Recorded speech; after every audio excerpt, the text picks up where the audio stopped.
Hi everyone, this is a follow-on to yesterday's video of the Elizabethan lady, Elizabethan Tudor. What did the Tudors wear? Their underwear, etc. The Tudors reigned from 1485 until 1603, and the fashions changed throughout the period. We will concentrate on how many of the queens and consorts, the celebrity influences of their day, contributed to that change.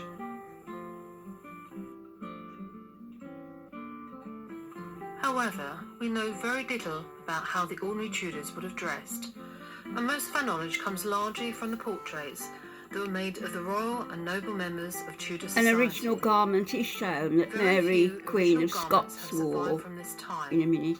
But we will share with you some of the rare survivors that have, and they might surprise you. Did the Tudors wear underwear? Yes.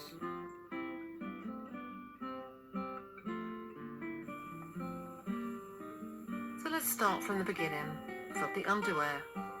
These are not shown in the portraits of the time, so we have very few clues.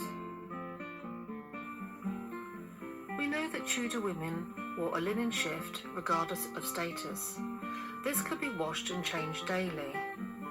Poor women would have worn rough hemp, while at the upper echelons, the women would have worn linen or silk. A model is wearing the very chemise said to have been worn by Mary, Queen of Scots. It is made of linen and looked after by the National Trust amazing? Court in Warwickshire. All these years. It is generally believed that women did not wear drawers, but would just have changed their shift every day.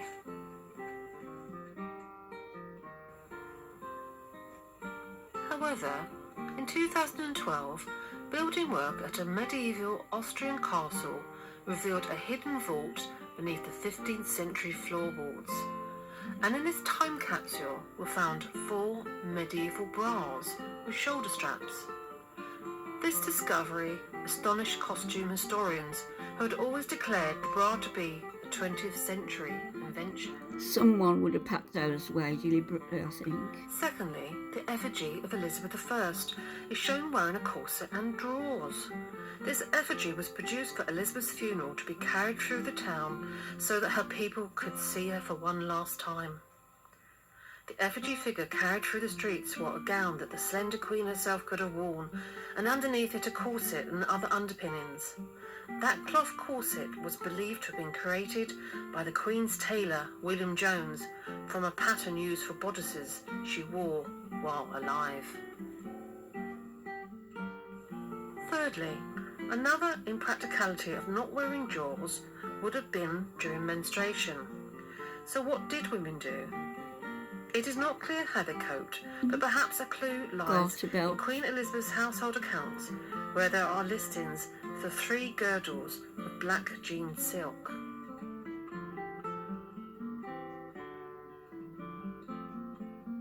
In Tudor times, stockings were the must-have accessory for European aristocracy, and silk was exalted for its cost and softness.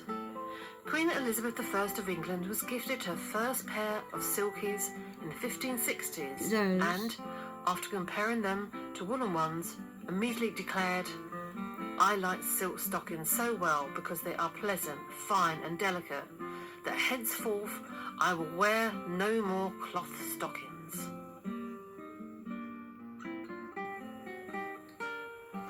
Silk was far beyond the budget of most people, and knitted woolen stockings were much more common. The stockings stopped around the knee and were tied with a ribbon. When people think of 16th century dress, the first thing that comes to mind is the corset.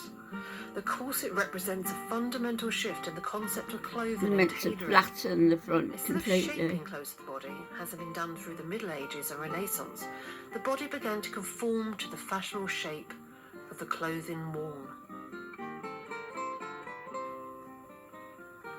There are several myths about wearing corsets, many of which spring from Victorian corsetry rather than Elizabethan. In the 16th century, the corset was not meant to draw in the waist and create an hourglass figure.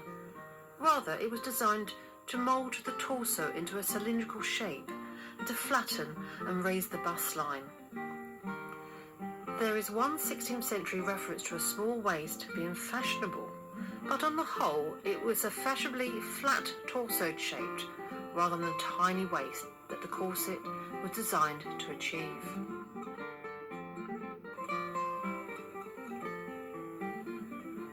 Another common myth revolves around the horrible discomfort of corsets. This too stems from the tightly laced waists of the 19th century. Look how the organs are compressed. The corset worn in Elizabethan England, when fitted and laced correctly, is quite comfortable. For a short time only. As the corset was hidden underneath the other layers of dress in the 16th century, finding out about it is difficult. Up to the 1520s, the raised and slightly rounded shape of the fashionable gown could be achieved by a well-fitted kirtle. A German wood carving of 1520 shows a woman wearing a gown with a definite crease and fold in the fabric under the bust. One possible method of creating this flattening is that the Tudor bodices and stomachers were stiffened with buckram, blue stiffened canvas, to achieve the fashionable flat shape. There is a reference in a Tudor wardrobe account to buckram for stiffening bodices. Having an undergarment to take the strain of shaping the body also helps to extend the life of the outer gown. They all had white In skin addition, look, fitted aristocrats. and supportive undergowns worn underneath Very the white. decorative outer garments were found through Europe for the entirety of the preceding century. It is only natural that this established trend should have continued. Oh, she's Spanish, I think.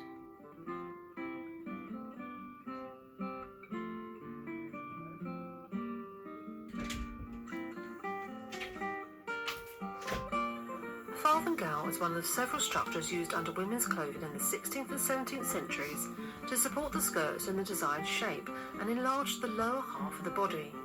It originated in Spain in the 15th century. Tradition holds that the Spanish farthingale arrived in England in the early 1500s, introduced by Catherine of Aragon, Henry VIII's future queen. In the description of the marriage of Catherine and Prince Arthur in 1501, her and her lady's clothing is described as: her gown was very large, both the sleeves and also the body, with many pleats. The same formed the remnant of the ladies of Spain were arrayed, and beneath her waist certain round hoops bearing out their gowns from the body after their country's manner. Catherine introduced and popularised the wearing of hoop skirts, a type of farthingale that gave dresses a wider shape, and Spanish blackwork lace in England.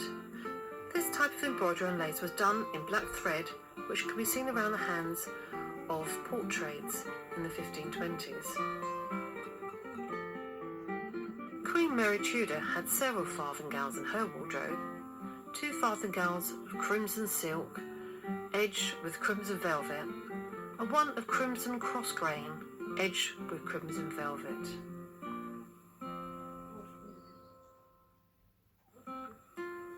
French farthingale gained more popularity under Anne Boleyn's reign. Salome's farthingale with a decorative underskirt meant to be seen, and was therefore made out of an expensive brocade. In the 16th century, farthingales were mostly hidden under petticoats, kirtles and gowns, but for noble women they were still made out of luxurious and brightly coloured fabrics. The roll farthingale, known as a bum roll, was a padded roll variously covered with cotton or other bombast and sometimes wired. This roll was placed around the hips and the pleated skirt with the kirtle allowed to fall over it. A variation of this roll was used in 1580. Instead of a complete roll, a half roll, made by stuffing only part of it, was placed behind like a rudder to the body, leaving the front straight.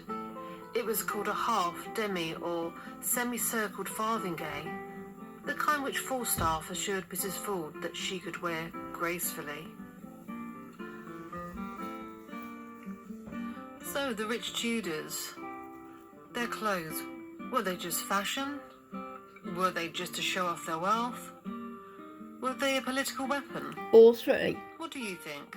Hope you all Please let enjoyed us that. know in the Bye bye. comments below.